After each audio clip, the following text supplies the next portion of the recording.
Title: The Wrong Soldier. It was a quiet evening in the small town of Barrington, nestled just outside a major city in the American Midwest.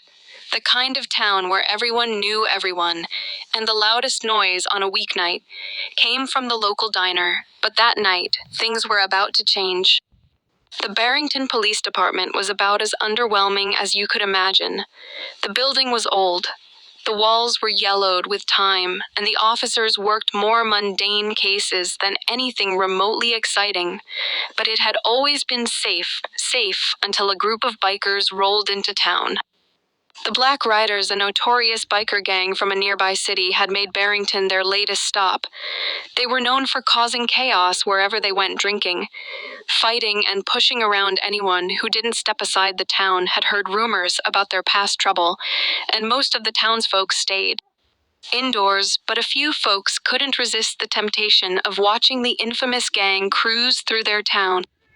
Among them was Sergeant Ray McAllister, a former military special forces operative who had recently retired from the Army.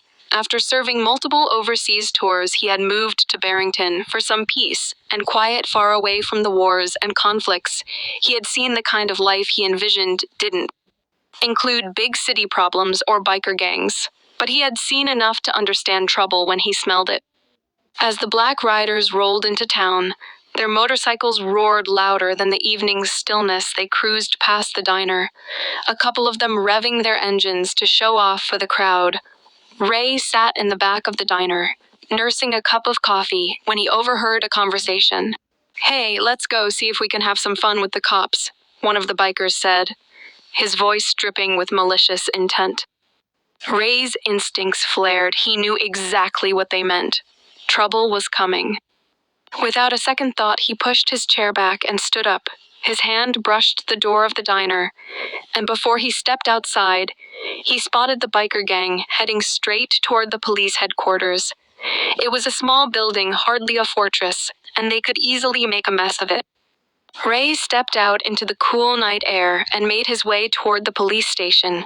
He didn't want to cause a scene, but he wasn't going to let these punks run rampant in his new town. As he neared the station, he saw the bikers dismounting in front of the building, smirking at the two officers sitting in their patrol car. The officers, young and not prepared for a confrontation, exchanged worried glances. "Let's see if they'll back down when we're through with them," one of the bikers growled as he approached the officers. Ray didn't hesitate. With a steely determination, he walked toward the group, his posture calm but deadly. One of the bikers turned to size him up.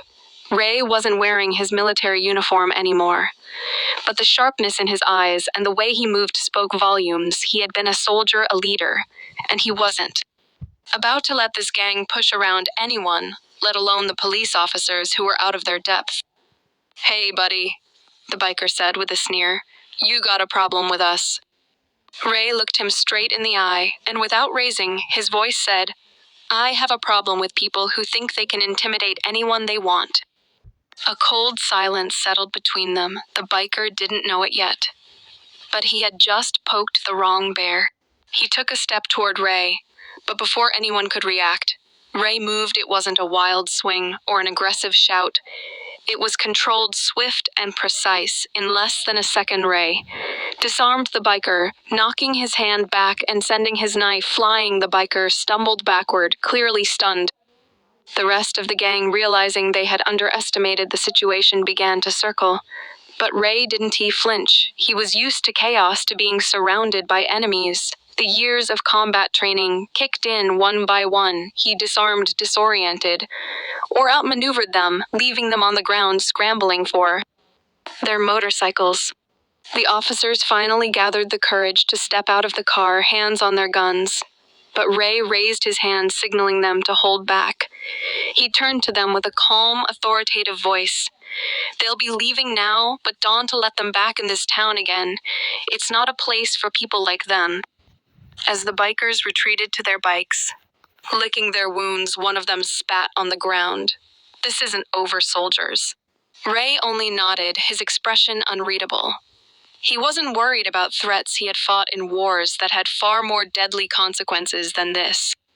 As the gang roared off into the distance, The two officers looked at Ray in disbelief. Who are you? One of them asked. Ray looked back at them, a faint smirk on his face, just someone who doesn't let people pick on the little guy. Quiet settled back over the base. Cole turned and walked toward the barracks. He wasn't a hero. He was just doing his job. But in that moment, the bikers learned a lesson they wouldn't forget. There's no such thing as an easy target on a military base, especially not with soldiers like Private Cole Turner around.